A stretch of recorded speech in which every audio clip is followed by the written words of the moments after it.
বৃষ্টি শেষ হয়ে গেলে ছাতাটাকেও বোঝা মনে হয়। কালি ফুরিয়ে গেলে কলমটাও ময়লার ঝুড়িতে স্থান পায়। বাসি হয়ে গেলে প্রিয়জনের দেওয়া ফুলটাও পরের দিন ডাস্টবিনে পাওয়া যায়। পৃথিবীর নিষ্ঠুর বাস্তবতা হলো, আপনার উপকারের কথা মানুষ খুব বেশি দিন মনে রাখবে না। নিদারুণ সত্য হলো, কারো কাছে আপনি ঠিক কতটুকু গুরুত্ব পাচ্ছেন এটা নির্ভর করছে ঠিক কতদিন কারোর জন্য আপনি কোনো কিছু করার সামর্থ্য রাখেন। এই বাস্তবতা আপনি মানলেও সত্য, না মানলেও সত্য। যে খবরের কাগজের দাম আজ সকালে 10 টাকা, পরের দিন সকালেই একই খবরের কাগজের 1 কেজির দাম 10 টাকা।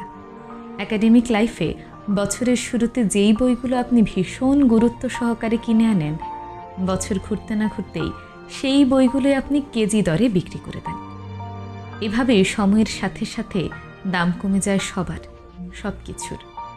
আমরা আপাতমস্তক স্বার্থপর প্রাণী। ভিখারিকে 2 টাকা ভিক্ষা দেওয়ার আগেও মানুষ চিন্তা করে ঠিক কতটুকু পুণ্য হবে। ভিখারিকে ভিক্ষা দেওয়ার আগেও মানুষ স্বার্থের কথা চিন্তা করে। স্বার্থ ছাড়া ভিখারিকেও ভিক্ষা দেয় না। এত কিছুর পরেও চলুন না একটু হেসে কথা বলি, রাগটাকে কমাই, অহংকারটাকে কবর দিই। জীবনে প্রত্যাশা যত কমিয়ে ফেলবেন তত বেশি সুখে থাকতে পারবেন। কারো জন্য যদি কোনো কিছু করে থাকেন তাহলে তা দ্রুতই ভুলে যান। যতদিন এই জিনিস মনে রাখবেন তত এই জিনিসটি আপনাকে অহংকারী করে তুলবে। আর কেউ যদি আপনার জন্য ক্ষুদ্র কিছু করে, এটি সব সময় মনে রাখবেন। এই জিনিস মনে রাখার মাধ্যমে আপনি নিজেকে একজন কৃতজ্ঞতা বোধ সম্পন্ন ভালো মানুষ হিসেবে গড়ে তুলতে পারবেন।